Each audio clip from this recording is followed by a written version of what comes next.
हनुमान जी ने गोस्वामी जी को बताया, अगर भवरस से छूटना है और छूट नहीं रहा है, बार बार मन संसार में लिप्त हो रहा है, तो भरत जी के बारे में सोचें, उनके चिंतन के बारे में सोचें, उनके चरित्र के बारे में सोचें, उनके व्यक्तित्व के बारे में सोचें, उनके व्यवहार के बारे में सोचें। भरत जी के व्यवहार के बारे में कठिन है उनके व्रत के बारे में सोचना, लेकिन सोचें, साधन साधना तपश्चर्या के बारे में सोचें तो हिम्मत बढ़ती चली जाएगी।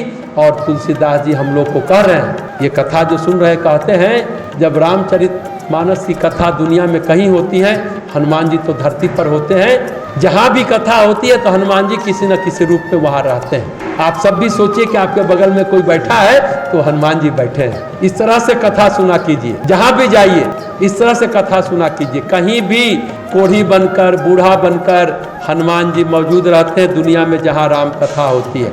और भगवान शिव भी रहते। रामचरितमानस, मानस क्यों नाम पड़ा? भगवान शिव ने पहले सुना और अपने मन में रखा, पार्वती जी को कहने पर सुनाया, फिर उसको लिपिबद्ध गोस्वामी जी ने किया। ऐसे है रामचरितमानस। तो जहाँ पर राम कथा होती है, राम जी के चरित्र का निरूपण होता है, राम जी का सुमिरन होता है, राम जी का भजन होता है, तो हनुमान जी जरूर रहते हैं, किसी न किसी रूप में रहते हैं। भगवान शिव भी रहते हैं। जहाँ भी कथा होती है, काक भूसुंडी अगर सुना रहे तो जमीन पर बैठ के शिव जी सुनते हैं, काक भूसुंडी ऊपर वो नीचे, ऐसा मतलब राम को अतिशय प्रेम करते हैं भगवान शिव। तो जैसा हम बता रहे थे, तुलसीदास जी हम लोग को भी करें, अगर भरत के चरित्र को हम नियम से आदर पूर्वक से सुनेंगे तो अवश्य सीताराम जी के चरणों में प्रेम होगा और सांसारिक विषय रस से वैराग्य होगा।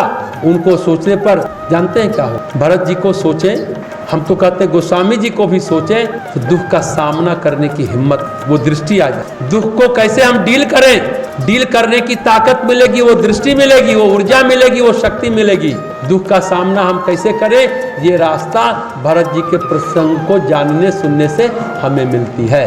भरत जी को जानने सुनने से मिलती है कि हम दुख का सामना कैसे करें। वो मार्ग दिखाते हैं, वो रास्ता बताते हैं और साथ में बल भी प्रदान करते हैं, अगर उनका चिंतन मनन हमारे साथ रहे। तो आज की बात समाप्त करते हैं।